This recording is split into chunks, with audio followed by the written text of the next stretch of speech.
Seperti inilah suasana penyemprotan disinfektan yang dilakukan di Jalan Raya Tenjo, Kecamatan Tenjo, Kabupaten Bogor dengan menggunakan kendaraan pemadam kebakaran dari sektor Parung Panjang dan Kecamatan Tenjo, Kabupaten Bogor.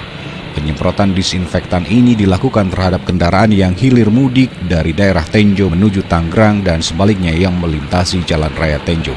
Kegiatan penyemprotan ini dilakukan agar kendaraan yang diduga membawa virus COVID-19 dari luar Kecamatan Tenjo bisa terantisipasi oleh disinfektan. Tak hanya di ruas jalan penghubung antara Kecamatan Tenjo dengan Tangerang, Banten saja, penyemprotan pun dilakukan di pasar tradisional Tenjo.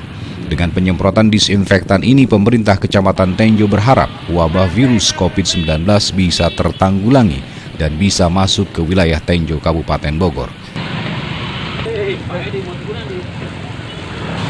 Hari ini kita akan laksanakan kegiatan penyemprotan dengan disinfektan yang dilaksanakan oleh bantuan dari teman-teman dari Damkar Kabupaten Bogor, dan mudah-mudahan ini kita berusaha untuk antisipasi penyebaran, memutus penyebaran virus corona, mudah-mudahan tidak masuk ke wilayah Tenjo, mudah-mudahan.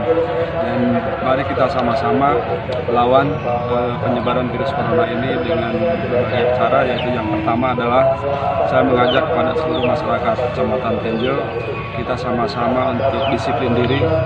Yang pertama adalah kita bagaimana nanti setelah kegiatan maupun melakukan kegiatan, kita harus bersih diri dengan cara cuci tangan, kemudian bersih lingkungan. Kemudian yang kedua, saya menghimbau juga kepada masyarakat, hindari kerumunan.